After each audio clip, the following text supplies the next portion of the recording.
You said that women shouldn't be drafted. Why is that? It would make a weak army, and the other side could essay the women on the woman's side and impregnate them. It would demoralize the army, and it would weaken it. So women shouldn't be drafted? No. Well, how about this, though? Women should be drafted, but they can't have access to frontline combat positions. Are you in favor then? Is there a limit on how many women are getting drafted? Because someone has to stay home and make babies, you know? What do you mean? If more women are getting killed, then it's harder for the world to repopulate. Oh, so you're talking in some, like, total war... Like World War II or something. These situations. Like World War II? A big war, yeah. That would kill millions of people. Nah, they should still be drafted. Just for non-combat roles, that's your argument? Yeah. For equality. So no combat for women? No combat for women. Okay, I mean, I'm fine with that. Look, here's the thing, and I'm trying to remember the exact number, but in order to field one combat soldier, so one person in the field in combat, it takes 10 other people in the military, like soldiers, but they're administration, they're cooks, they're mechanical repair. It takes 10 people to field one soldier. So women can occupy positions of support in the military. I don't see a problem with that. How should that be regulated, though? Should the men be drafted first, and then once there's no men who qualify, the women get drafted, or just at the same time? I'll answer that question immediately, but I have one question for you. So you're saying in war that a man's duty, like when it comes to forced military conscription and the draft, is to fight in the actual war, right? Right. And women should be exempt from military draft. Yes. And their duty, so a man's duty is what? In the war? Yeah. To fight? To fight and potentially die, right? That could happen. That's their duty, that's their responsibility, that's their burden, right? I'm gonna go ahead and say women shouldn't be drafted for the military. But what about this? Or actually, before I ask the question, you said women's expectation is what? Their expectation in where? Well, you said, the reason we don't draft women in the military is so that they can repopulate the country, they can give birth, right? That's the women's duty. That's the woman's duty. So would you be in favor then of a draft for women where they're forced to get pregnant? Are they getting essayed? No, they can do it consensually, but they are compelled, like, you have to do this. Well, a lot of people can have health complications with that, so. Oh, you know what's a really bad health complication? Death. Is getting killed on the fucking battlefield. Okay, it's fine. We can do that. Okay, so you're fine with a draft. They can pick a partner. Maybe they're already with a partner. They need to get pregnant. And if they don't, I'll even say in this situation, they can't be, they wouldn't be like forced by the government to have, like, actually you have to fuck, but there would be penalties if they didn't have children. Right, and like the same as a war is an extreme situation, that the humans going extinct, that would also be an extreme situation. So both of those require extreme measures, like war requires drafting men. So you are in favor of a birth draft? If humans were going extinct, yes. Well, what would be the point of the birth draft? The population is not at replacement rate? No, just it's like, hey, we're in times of war, and let's say these countries that are at war know that they're going to be in a prolonged, like, multi-decade conflict, as some conflicts are. We need women to start birthing people today so that in 20 years, 18 years, we can field more male soldiers and more women to get pregnant. Yeah, that's an extreme situation that requires extreme measures, and I think I'd be down for that. Okay, so you're in favor. Yeah. So you're against, like, women's bodily autonomy. I'm not against anyone's bodily autonomy. I'm just saying. Are you pro-life or pro-choice? I still struggle with that argument. Because there are some But so just to be clear, you could not get an abortion if you were birth drafted. So this would be taking away a woman's choice. So are you pro-choice or pro-life? I lean more towards pro-life, but I Okay. still have some struggles with that argument. Mhm. I do lean more towards pro-life, so I would mean, be in a favor. birth draft is a bit more extreme than like being pro-life, I think. Well, yeah, of course. That would be like compelling, because being pro-life just means you don't have access to abortions.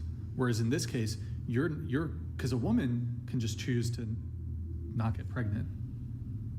Okay. Like you can move through life as a woman, absent like SA, of course, and like just I never want to get pregnant. There's Yeah. nothing that ever forces a woman to have sex, get pregnant, whatever. But this is actually like going a step beyond pro-life position, which is like birth draft. You have to try to get pregnant and give birth. Well, in case of a war, both genders are doing something extreme to Okay. help the country out. Sure. So I mean, I it think is you're what it is. logically consistent. So, who else is in favor of the birth draft? Anybody? Any other ladies in favor of the birth draft? Birth draft in the event of, like. How about this? We're kind of like overpopulated right now. So. No, that is no, actually we're not. quite We need more opposite of the babies. Yes, the issue. opposite. And that was actually going to be my next question is like, if the basis is that we're in a state of emergency, I could argue that we very much are because our birth rate is not even remotely close to replacement. It's a huge issue, which is another reason I'm sure Elon is getting around. Actually, China, the reason their country is going to crash is because they don't have enough people being born. Their population is declining incredibly. Most of their population is too old. I mean, they're not their balanced. economy is going to fall in the next, what was it, like decade? Because they don't have enough people coming from families. They're Yeah. also not balanced by gender because of Exactly, the yeah, yeah. because of the one Yeah, exactly. So now I you've mean, got a bunch of men and not that many women, and women are already Yeah. super. It is. I didn't know that. So. Yeah, yeah, Same thing with yeah, Korea. It's a fascinating. huge Yeah. issue. It's Yeah. seriously a critical issue. Yeah. I did not It is know kind that. of interesting though, because all the argument I hear when it comes to the draft is like, oh, well, the reason that is because women are expected to like we need to protect the women so that they can like repopulate or whatever. But it's interesting that like so women are not expected or forced to have children during war, but that's the entire reason why they are protected to begin with. But they won't do the thing they were protected for them to do. I mean, I would be interested to see, like, if we actually went into war sometime soon, domestically anyways, if that would actually end up. Wow. A birth draft? No, not like a birth draft, Oh, you but... mean the military draft? Just to be clear, I'm not in favor of a birth draft. I'm not saying that you are. Just to be clear, but it's just an interesting conversation to have. So, but okay, you don't think women should be drafted, but you're fine with the birth draft. Good job, Alina. You're a legend. I'm sure a lot of women are going to love you for that take. You said, let's see, if any girl gives you dating advice to spend as much time with your girl as you can and to go above and beyond for just a regular girlfriend, don't listen to her. Women like mystery, whether we admit it or not. So this is if a girl is giving a male dating advice. Do you want to elaborate a little bit? I need to get up. I think a lot of men who have female friends get really bad dating advice from their female friends. A lot of women say, you should go above and beyond, get her flowers on a first date, like get her all these gifts and try to impress her. That's their point. I don't think a guy's goal on a first date should be to impress the woman. I think it should be to get to know the woman and vet her out and see if she's a good choice for a long-term relationship or whatever he's looking for, to see if she's a good choice for him. Are you saying that the advice that you're referring to is specifically for obtaining a long-term relationship, or is It this? could go for anything. Even if the guy is not even looking for a long-term relationship, he's not that type of guy. Still, it comes down to attraction, what women are attracted to. Most women would not be attracted, even if they say they would be, to a guy who's just going all in, like putting all of his effort in right away from the first date, even if they say they do. A lot of the time, deep down, subconsciously, it can be a turnoff because it takes away an aspect of mystery that they're seeking in a partner.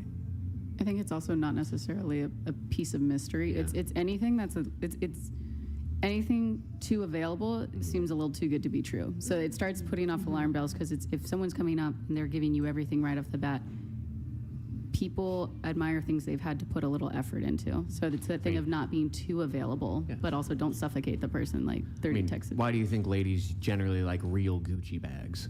They're harder to get. They're more expensive. They're more desirable. Instead of a fake Gucci bag, which anyone could get, really cheap, very affordable. You'd easily get it. It's not so much the mystery aspect to it. I definitely think it is it's hard to get. So it's when you're dating a guy who's like, this is a guy that other women would want because he is hard to obtain. He is very picky. He's very particular. And when you do get him, it's essentially you being able to show him off. Oh, sorry, Mr. Microphone.